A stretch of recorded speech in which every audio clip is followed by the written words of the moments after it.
يلا يا جماعة، الكل يلحق الكل يلحق الكل يلحق، زي ما احنا شايفين كده. شايفين الإعلان اللي قدامنا ده؟ دي قطعة أرض يا جماعة، 100 متر، ب30 ألف جنيه قسط، ب25 ألف جنيه كاش.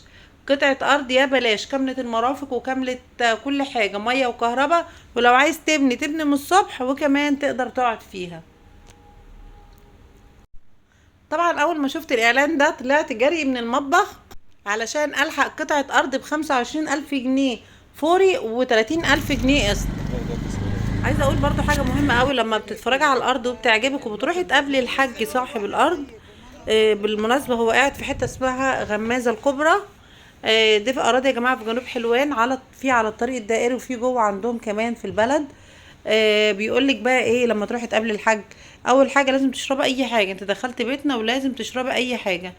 دي يا جماعه بالمناسبه اللي هناك دي مدرسه. شايفين الارض؟ في مدرسة قريبة منها. والمتر ب 250 جنيه و 300 جنيه قسط. وعلى فكرة لو عايزة تنزلي كمان يبقى 250 قسط هتنزليه، وممكن 200 كمان. طبعا انا معرفش ايه السبب ان السعر ده رخيص قوي كده. المهم، آه لما بتروحي بقى للحاج صاحب الارض، اول حاجه لازم تشربي حاجه. مادام دخلت البيت لازم تشربي حاجه. انت فاكره انت موضوع المسلسل اللي كان فيه تروحوا تعاقدوا على شقه ولازم تاخدي بلح؟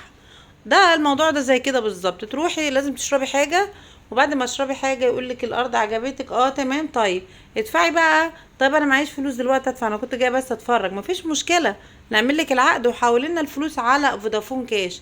بس طبعا مش هيعمل لك العقد كده ايه، علشان سواد عيونك او سواد عيونك. لا، هو هيعمل العقد وهيقوم جايب وصولات امانه. العقد بيتعمل بقيمه الارض خالص 100%. ماشي. وبيقوم جاي بقى عامل لك وصولات امانه مظبطك فيها قوي، وعشان تدفعي كل شهر ايه القسط. ويبقى حول لنا الفلوس على فودافون كاش، وانت هتحوليها ورجلك فوق رقبتك، او هتحولها ورجلك فوق رقبتك، علشان في وصولات امان عليك. المهم انا عجبتني قطعه ارض، وقلت لهم انا مش هقدر اشتري غير اما اجيب اهلي يتفرجوا معايا. قالوا لي مفيش مشكله، بس ادفع عربون عشان ما نزلش حد على الارض. قمت مديهم عربون كده بسيط. وفعلا مشيت ورحت بعد اسبوع، خدت معايا اهلي واتفرجوا. قالوا لي ان الارض دي وضع يد، ومش متقننه ولا اي حاجه، والكلام ده كله نصب من الاخر. طبعا انا غيرت رايي وما قلت لهمش كده. وقلت له معلش انا هشوف في مكان تاني يعني اخد ارض، وفي المستقبل لو حاجه عجبتني عندكم هبقى اتعامل معاكم. ولو سمحت حولوا لي الفلوس العربون اللي انا اديتها لكم على المحفظه بتاعتي. قالوا لي تمام مفيش مشكله. لحد دلوقتي الموضوع زي الفل. هو الموضوع من اوله زي الزفت، بس لحد دلوقتي ماشي معايا زي الفل.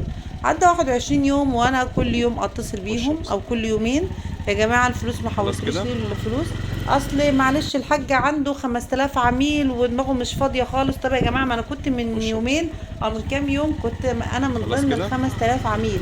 حولوا لي العربون بتاعي. ماشي حاضر مفيش مشكله، هنحولهولك. هنحولهولك بالليل. نرجع نتصل بهم بعدها بيومين مفيش حاجه جت. يا جماعه الفلوس فين اللي احنا دافعين عربون؟ معلش اصل الحاج عنده عزا وواحد قريبه مات وفي الدفنه. الحاج في الديوان عشان العزا. بعد كده قالوا الحاج تعبان في المستشفى. بعد كده قالوا معلش احنا مشغولين جامد. في الاخر بقى ادوني تليفون عيل صغير عنده 15 سنه، ويقولوا لي ده ابن الحاج وكلميه. اكلمه يقول لي ده مبلغ بسيط، احنا مش هناكله عليكي. طب لما هو مبلغ بسيط انتم قاعدين معاكم الفلوس دي لحد دلوقتي ليه؟ هو من الاخر هم ما بيرجعوش العربون يا جماعه اللي بياخدوه. انا استعوضت ربنا فيه خلاص مش عايزاه. هو مبلغ مش كبير، بس عملت الفيديو ده مخصوص علشان انبه الناس. في ناس بتشقى وبتبقى نفسها تعمل حاجة وتيجي عشان تعمل مستقبل لولادها. وتحط مثلا حتى لو مبلغ بسيط، على فكرة زي 25 ألف أو 30 ألف جنيه. بالنسبة لهم الناس البسيطة دي، بالنسبة لهم المبلغ ده حاجة في الزمن اللي احنا فيه ده. فيا ريت يا جماعة ناخد بالنا من أي إعلان، وما نمشيش ورا أي حاجة، لأن بالشكل ده عشان يرجع لي العربون بتاعي. ما بالكوا بقى بعد ما تدفع قطعة الأرض وتمضي على وصل أمانة. وقطعة الأرض أنت معاك العقد خالص 100%. وصل الأمانة ده بيبقى متطبق عليك أنت. يعني ده مش مكتوب فيه إن ده تمن قطعة أرض ولا تمن أي حاجة. يعني مهزله من الدرجه الاولى. وبعد كده مش هيبقوا فاضيين لك. هتقول لهم الكهرباء ما دخلتش ليه؟ هيقولوا لك برضو الحاج مشغول ومش هيرد عليك. هتقول لهم الميه فين؟ هيقولوا لك برضو الحاج مشغول ومش هيرد عليك. هما مش هيرد عليك غير وهم بيستنزفوك وبياخدوا فلوسك بس. فيا جماعة عايزة اقول الارض اللي في جنوب حلوان او على الطريق الدائري الاقليمي، يا ريت محدش يشتري اي حاجة غير ما تكون ارض من الدولة مضمونة، لان الدولة بتنزل كمان اراضي عشان يتعمل عليها الاسكان الاجتماعي. فيا ريت ناخد بالنا من الموضوع ده قوي. خلاص كده. وعايزه اقول حاجه مهمه قوي، بعد ما بتشتري الارض كمان بينصحوك ان انت ما تسجلش في الشهر العقاري، لان هيبقى عليك مصاريف عاليه قوي وكمان على صاحب الارض. فيقولك سجلها بس، اعملها صحه توقيع بس. عايزه اقول لكم ان الدنيا بتبقى تمام وزي الفل لحد ما تدفع الفلوس، وبعد كده بتكون رحت في داهيه 100%. يا ريت الكل يعمل للفيديو ده شير، علشان الناس يا عين الغلابه ما يتنصبش عليها. في ناس بتبقى شقيانه بالفلوس واحنا شايفين الدنيا عامله ازاي دلوقتي.